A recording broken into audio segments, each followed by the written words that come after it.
Hey everyone, Battalion Chief Dean Guccione with my friends from the American Pyrotechnic Safety and Education Foundation. Now let's talk sparkler safety.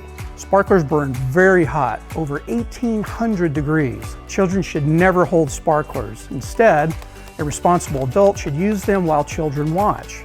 Make sure to wear closed-toed shoes, avoid loose clothing, and keep sparklers away from flammable objects. When finished, douse sparklers with water and dispose of properly. Remember to be sparkler safe.